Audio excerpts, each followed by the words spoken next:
Invincible, half-blooded Viltrumite and human, has one issue I do have in the TV series, Invincible, is his scaling inconsistencies.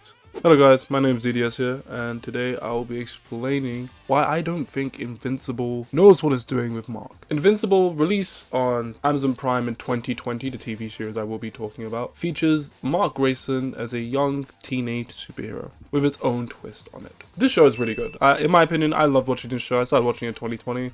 Please don't call me a LARPer, but I really liked watching this TV series to the point where I even started reading the comics. And I think the comics are really good. They do what they do the best they could back in like the early 2000s. I believe it came out. The adaptation in the new Amazon series has done it very good. They've written a bunch of new characters, written them way better. I enjoy Debbie's character, and so on and so on. But my main concern of the series going on is the fact that the Viltrumite and or character scaling of this TV series is very confusing in very certain parts. Now let's take a look at Mark real quick. This guy was able to fight his own dad, Omni-Man, which is debatably argued to be a top 3 or top 4, depending on who you ask, Viltrumites of all time. He was able to withstand blow for blow from such a man of Omni-Man, and I believe that itself is a very high feat itself. I don't think there are many people that will be able to fight Omni-Man on a one-on-one. What do we say? Fights more of a brutal beatdown and make it out alive. We've seen what Omni-Man was able to do to Guardians of the Galaxy. That was a 5-on-1, if I believe last time, and he was able to take all 5 of them out,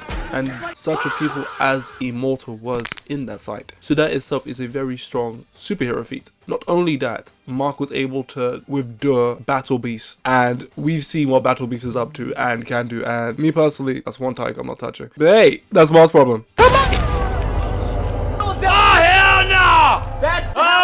But as we can see already in season 1, they've highlighted us to Mark that he is not his name at all. He is just very invincible, in my opinion. And I don't mind that. If the character is going to lose a few times, I don't mind it. I'd rather have a character lose a few times than win every single time. Because to me, the show just gets a bit boring if they're just doing one thing all the time or doing another thing all the time. My main problem is the fact that it just seems like Mark is losing every fight he does for the sole purpose of he is holding back. Now, the first 2 examples I showed, that was not really him holding back, and it was apparently him exerting himself to the fullest. And I can agree with that in the Battle Beast fight. But in my opinion, I feel like the problem only develops worse and worse the later seasons we carry through in Invincible. For an example, in season 3 was my main concern with this. Let us take a look at Angstrom Levy. Now, me and you both know who Angstrom Levy is. He was introduced in season 2 of Invincible as the main villain and protagonist. His abilities are to be able to use interdimensional portals, which will be used later on in season 3. And Mark was taking blows from Angstrom Levy, the same guy that cannot even withstand the same explosion that Mark went into. Now, my one question towards this is, how is Mark holding back against this when this is the same guy that broke Debbie's arm? Your mom's arm is broken, and you see that, and you still decide to hold back. You're a bum. And you'd think after all that fighting, he would,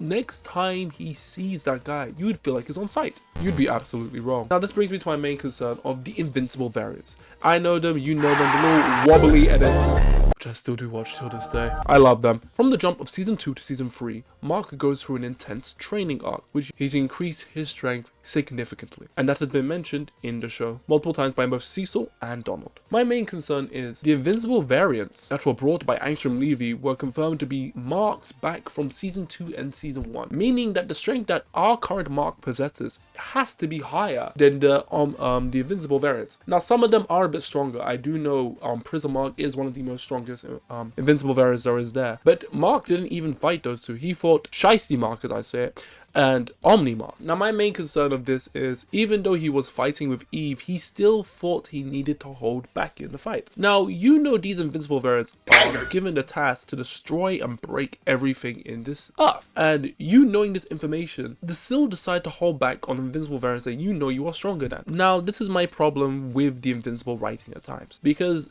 it's moments like this where Mark should be more powerful is somehow losing to these people. Now, I do understand it does become a 2v1 at some point, and fighting 2 people will always be harder than fighting 1 strong person. My issue is the way that they show this in the series, and I wish they could show it in a better fashion that isn't them injuring Eve, which in my opinion shouldn't even be injured in the first place. Eve is probably one of the most strongest entities in Invincible. in my opinion. No Eve Glaze before I get hit with pitchforks. Her atom control is insane.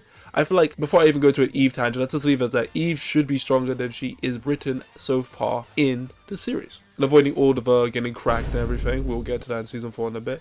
I believe that Mark shouldn't be as weak against these Viltrumites as he is being shown to see. I'm so fed up of this guy losing every fight. Give me one time this guy's actually want to fight.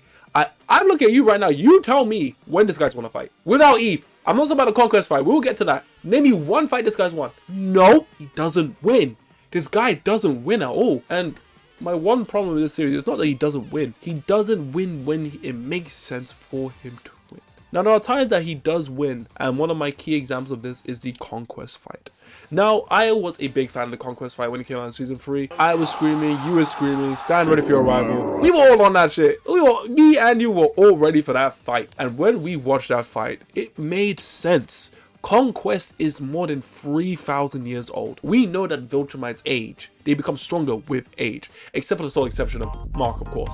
He's already strong himself. He has only had his powers for a year and is able to battle Conquest. Now, I do understand people say the argument of Conquest was toying with him and Eve did have to help in the fight. But I do believe still that that fight was a very intense fight. And as we can see to say, it left Mark. If it was not for Eve doing that there, Mark would have lost. But I wouldn't have minded that because that would have made sense. Obviously, Conquest had taken up the whole world, but that fight made sense. The fight was consistent. The fight was clean to some degree, and the fight made sense. Comparing season 4, the few episodes that we've gone out so far that I've released recently, go watch if you haven't, we see Mark himself losing to the same Flaxens that Omni-Man fought in season 1. Now, the differences between the two is that in the Flaxen multiverse, they do age significantly faster. So 1 second for us to them could be like 6 years. That's obviously an exaggeration, but you know what I mean. So they've had a few months to prepare against Omni-Man. Now, my question is, if these robots are so easily able to put the brakes on Mark, my question is, how does this work in the scaling place? I believe personally, if they are able to fight Mark and do significant damage to the point he's bleeding, I don't think the show knows what it's doing, because the show makes Mark lose when it's convenient for Mark to lose. Not to make sense, but for him to lose. A key example of this is the fight against Powerplex. Now, we know Powerplex's ability is to be able to absorb energy and give it out. But my key consensus is, we have seen in the show that when Powerplex is given too much energy, he short circuits or he diffuses. Mark, knowing this, doesn't do that at all. First time it happens, he doesn't even show up. And it's things like this where I believe the show makes it convenient for Invincible to lose and convenient for Invincible to win. Now, that's what I think about the whole Invincible scaling things. Please tell me what you guys think about it in the comment section below. I will be streaming when this video comes out. If this comes out on a Monday or a Tuesday, I will be streaming soon. I hope you guys enjoyed this video on Invincible. It took me a while to record this because I'm a bit worried, but I hope you guys enjoyed this. And let me know what you guys think about it in the comment section below. And just like that, peace.